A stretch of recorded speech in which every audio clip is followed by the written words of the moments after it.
కార్యక్రమానికి సంబంధించి ఈరోజు దాదాపు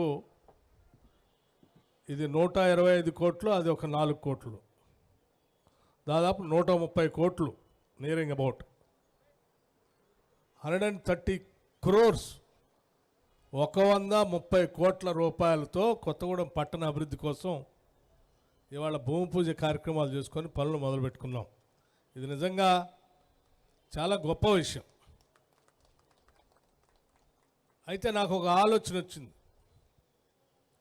130 crores-తో ఈరోజు అంటే ఇది ఈ మంచినీటికి సంబంధించినటువంటి 125 కోట్లతో భూమి పూజ చేసుకుంటున్నప్పుడు మరి గతంలో 10 ఏళ్ళు ఈ రాష్ట్రాన్ని పాలించినటువంటి బీఆర్ఎస్ పార్టీ దాదాపు 42,000 కోట్ల రూపాయలతో మిషన్ భగీరథ కోసం మేము అప్పు తెచ్చి రాష్ట్రంలో ఏ ఒక్క ఇంటికి కూడా నీళ్లు లేకుండా పూర్తి స్థాయిలో నీళ్ళు ఇచ్చామని చెప్పి సర్టిఫికేట్ ఇచ్చి ఢిల్లీ కేంద్రానికి కూడా పంపించారు, ప్రజలకు కూడా చెప్పారు. మరి 42,000 కోట్ల రూపాయలతో ఇచ్చిన కార్యక్రమం ఉంటే మళ్ళీ 125 కోట్ల రూపాయలతో కొత్తగూడెం పట్టణంలో దాదాపు 1,85,000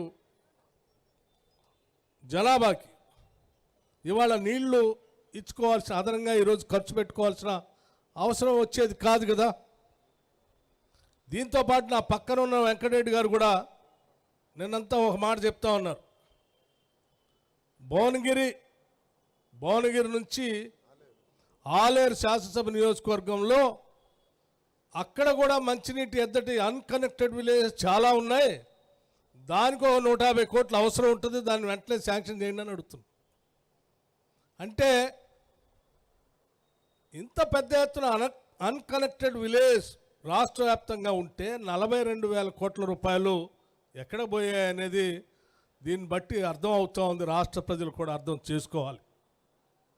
ఈ రాష్ట్రంలో చాలా గ్రామాలకి ఇంకా మంచినీరు అందలేదు, కానీ గ్రామాల పేరు మీద, మనందరి పేరు మీద ఈ రాష్ట్రాన్ని తాకట్టు పెట్టి దాదాపు 50,000 కోట్ల రూపాయలు మిషన్ భగీరథ పేరు మీద తీసుకొని వచ్చి ఈ రాష్ట్ర ఆర్థిక పరిస్థితి విధ్వంసం చేసి ఈ రాష్ట్ర ప్రభుత్వం పాలన చేసినటువంటి నాయకులు 10 ఏళ్ళు విధ్వంసం చేసి వెళ్ళారని చెప్పటానికి ఈ 2 ఉదాహరణలు నేను మీకు గుర్తు చేస్తూ ఉన్నాను.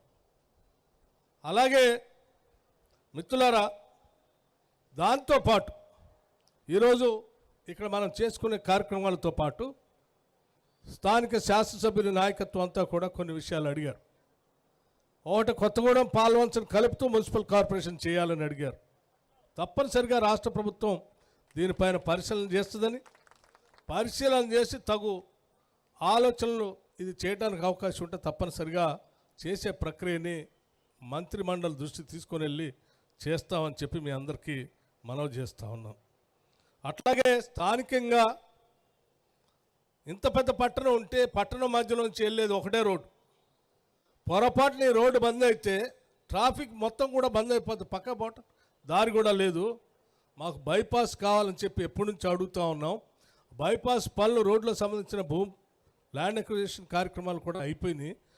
మధ్యలో ఉన్నటువంటి ఆర్ఓబి ఒకటి కడితే అది పూర్తవుతుందని అడిగితే వెంకటరెడ్డి గారు, ఆర్ఎండ్బి మంత్రి గారు వెంటనే వీరు మొత్తం దస్త్రం బయటికి తీసి సాంబశివరావు గారు కొత్తగూడెం సంబంధించిన ఆర్ఓబి కావలసిన నిధులు కేంద్ర ప్రభుత్వంతో మాట్లాడి శాంక్షన్ చేయించే ప్రక్రియను నిన్నే మొదలుపెట్టాను, ఫైల్ అక్కడ ఉంది, తొందరలోనే శాంక్షన్ చేయించి క్లియర్ చేసి తీసుకొని వచ్చి మళ్ళీ భూమి పూజ కార్యక్రమాన్ని నేను వస్తానని వారు చెప్పారు, హామీ ఇచ్చారు. చాలా నేను ఈ జిల్లా ప్రజలందరి తరఫు నుంచి నేను కూడా ప్రత్యేకంగా నేను వారితో ఉన్నాను.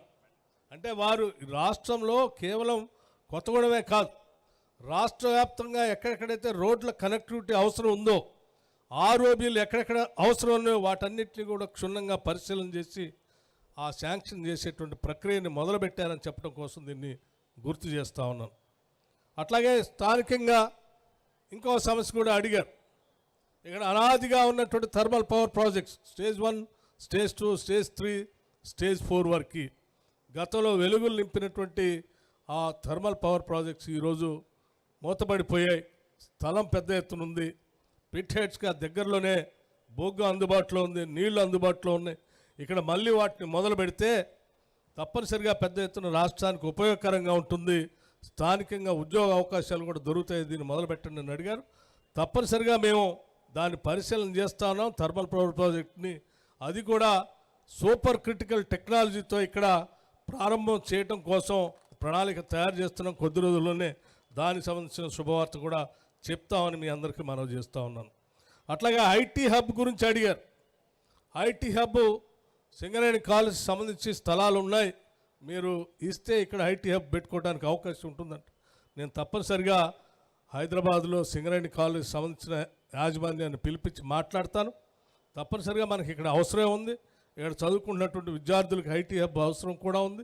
పారిశ్రామిక కూడా బాగా అభివృద్ధి చెందుతున్న ప్రాంతం కాబట్టి ఇక్కడ కావాల్సినటువంటి మానవ వనరులు అందించడానికి తప్పనిసరిగా టైర్ 2 సిటీస్గా దీన్ని అభివృద్ధి చేసే కార్యక్రమంలో ఐటీ హబ్ను కూడా శాంక్షన్ చేయటానికి ఐటీ ఇండస్ట్రీస్ మంత్రి శ్రీధర్ బాబు గారితో మాట్లాడి దీన్ని శాంక్షన్ చేయించే కార్యక్రమం కూడా చేస్తామని చెప్పి మీ అందరికీ నేను మనవి చేస్తూ ఉన్నాను.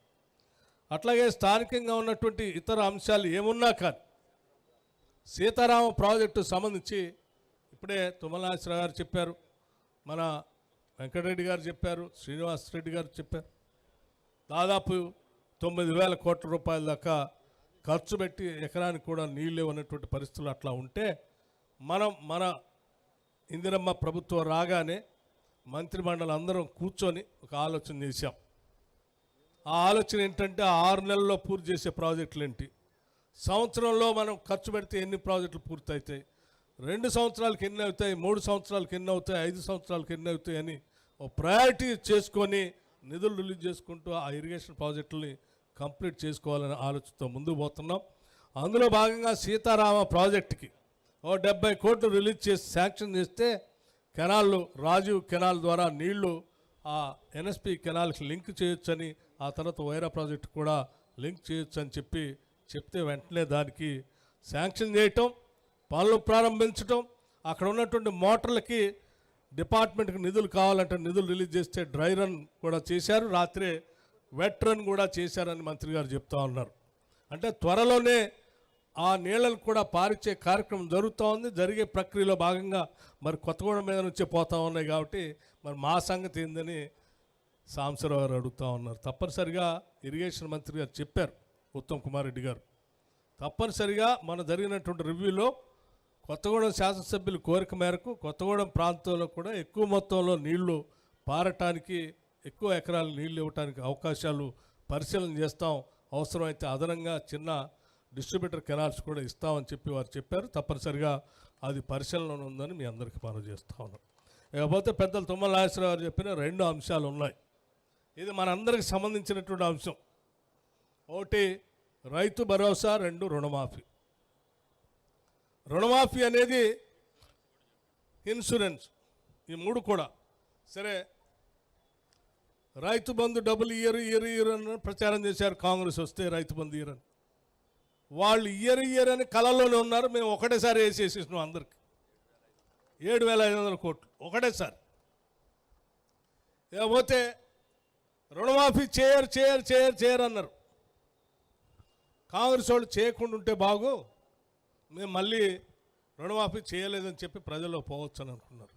కానీ ఇది ఇందిరమ్మ ప్రభుత్వం, ప్రజల ప్రభుత్వం, రైతుల కోసం, ప్రజల కోసం, యువత కోసం, నిరుద్యోగ యువకుల కోసం పనిచేసే ప్రభుత్వం కాబట్టి వాళ్ళ కోసం వీళ్ళ కోసం కాదు, మేమిచ్చినటువంటి మాటను నిలబెట్టుకోవటం కోసం మా కమిట్మెంట్ ప్రకారం ఎంత ఇబ్బందులు ఉన్నప్పటికీ, ఎన్ని రకాలైనటువంటి ఆటంకాలు వస్తున్నప్పటికి కూడా ఇచ్చిన మాట ప్రకారం 2 లక్షల రూపాయల రుణమాఫీ చేసి చూపిస్తామని చెప్పి మన ముఖ్యమంత్రి గారు చెప్పారు. దాని ప్రకారం 100% చేసి చూపిస్తామని కూడా ఈ సందర్భంగా మీ అందరికీ, ఈ రాష్ట్ర ప్రజలకు మీ ద్వారా ఇక్కడ నుంచి నేను మనవి చేస్తూ ఉన్నాను.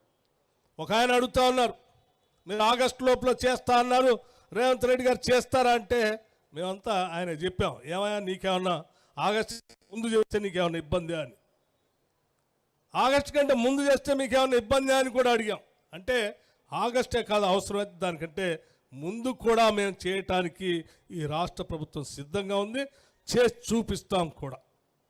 రుణమాఫీ ఎవరు ఆపలేరు. ఈ రాష్ట్ర ప్రభుత్వం తప్పనిసరిగా ఈ రైతులకు ఇచ్చిన మాట ప్రకారం చేసి చూపిస్తాం. ఇక రెండవది రైతు భరోసా. మంత్రి గారు ఇప్పుడే చెప్పారు ఎవరికి ఇవ్వాలి, ఏం చేయాలి. నేను ఆర్థిక శాఖ మంత్రిగా చెప్తా ఉన్నాను, ఈరోజు మేము ఏ పథకాలు ప్రకటించినా, ఎవరికి డబ్బులు పంపిణీ చేసినా లేదా మా డబ్బులు కాదు, లేదా ఎవరి డబ్బులు కాదు, ఇవి ప్రజల డబ్బులు.